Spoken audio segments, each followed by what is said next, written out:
Est-ce que finalement, du côté de la place Beauvau, on se sert un peu de la crise Covid pour dire, bon, si ça ne va pas, on n'y est pas pour grand-chose, c'est ces circonstances exceptionnelles? Alors, je vais rebondir sur ce qu'a dit M. Bersani, vous l'avez précisé, oui, il n'est pas de mon syndicat, mais je pense qu'il a raison. On ne va peut-être pas dire tout de suite que toutes ces violences sont de la responsabilité de la pandémie ou du Covid ou toutes les mesures de confinement qui ont été mises en place.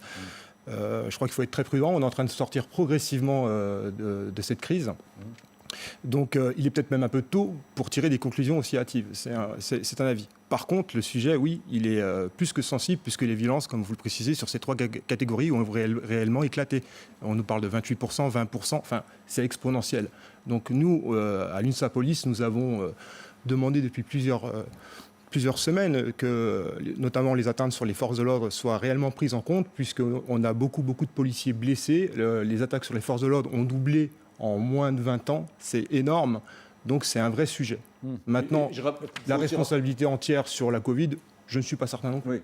Oui, les policiers qui sont aussi voilà, des assistants psychiatriques dans certains cas. Hein. On en voit ça s'appelle le suicide by cop, des gens qui sortent avec un flingue dans la rue, d'un fusil. C'était le cas de cette femme qu'on a vue en région parisienne. Ça, c'est certain. Par contre, je voulais vous reprendre, vous avez évoqué le fait de désarmer les policiers, et étrangement, on en entend beaucoup moins parler ces derniers temps, vu la violence. Ça, c'était en juin dernier, vous avez bien raison de le préciser.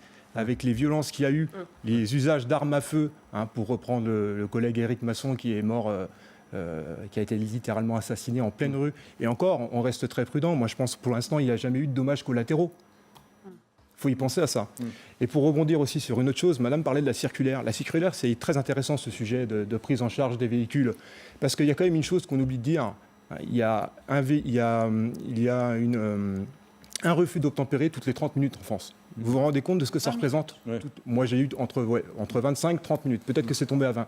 Mais c'est catastrophique. Ce n'est pas avec ce genre de circulaire que l'on fera cesser ces infractions. Encore une fois, on renforce le sentiment d'impunité pour les bandits, les voyous, tous ceux qui se comportent mal sur la route.